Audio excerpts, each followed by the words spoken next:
इसलिए जरूरी था कि धर्म पत्नी के बिना भौमासुर का वध नहीं होता।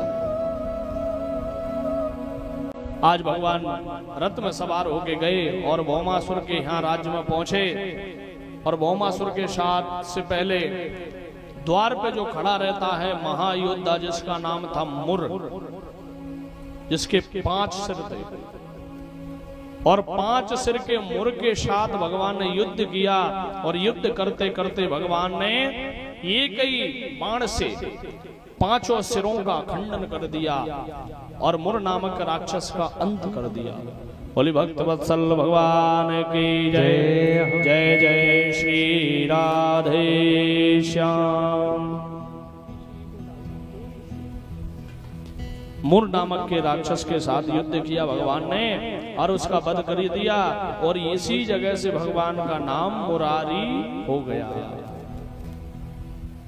भगवान का मुरारी नाम कैसे पड़ा? मुर नामक राक्षस का वध किया इसलिए मुरारी नाम पड़ा।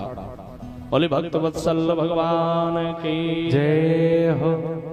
भगवान आगे बढ़े तो आगे बढ़े तो आज भौमासुर नामक राक्षस आया और कृष्ण के साथ भयंकर युद्ध हुआ और युद्ध ऐसा हुआ कि चारों तरफ देवता भी भयभीत होने लगे और भगवान ने ऐसी लीला की कि आज भौमासुर के बाणों से भगवान आहत होने लगे।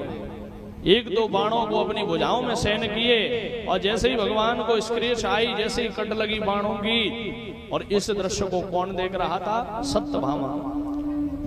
जैसे ही भगवान का रक्त निकलने लगा भुजाओं से और रक्त निकला भुजा से, तो आज मुर नामक राक्षस मरने के बाद में जो भौमासुर था, भौमासुर हैवी हुआ और जैसे ही हैवी हुआ तो सत्यभामा समझ गई कि ये तो मेरे पति को मार ही डालेगा, इसलिए क्रोध में आ गई और कहने लगी, स्वामी जी इस दुष्ट का अंत कर दो।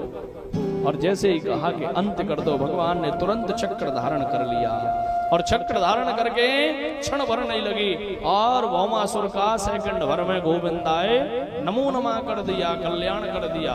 बोले भक्त वत्सल भगवान की जय। जय जय श्री राधे। नमस्ते देव देवेश शंख चक्र गदाधरा वक्तक्षोपात रूपाय परमात्मनो नमस्तुते। आज मुर नामक राक्षस का वध किया भगवान ने, भौमासुर का वध किया, दोनों को कल्याण किया, दोनों भगवान के धाम को गए। परीक्षित ने प्रश्न किया कि महाराज सत्यभामा ने क्यों कहा और सत्यभामा के कहने के बाद ही क्यों मरा? कहा भैया ये जो भौमासुर था ये इसको वरदान था कि जब तक इसकी माता आके नहीं कह देती कि इसको मार डालो तब तक ये नहीं मरेगा, और ये पृथ्वी से उत्पन्न था और सत्यभामा पृथ्वी की अवतारित थी, इसलिए भगवान सत्यभामा को लेकर गए और भगवान ने ऐसी लीला की कि मानो भगवान हारने लगे हो।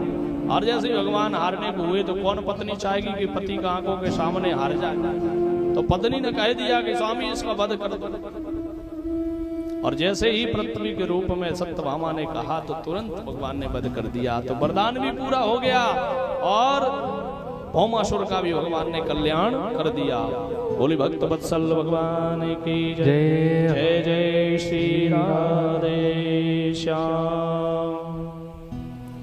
ओ दाता तेरा मेरा प्यार कभी ना बदले, ओ दाता तेरा मेरा प्यार कभी ना बदले।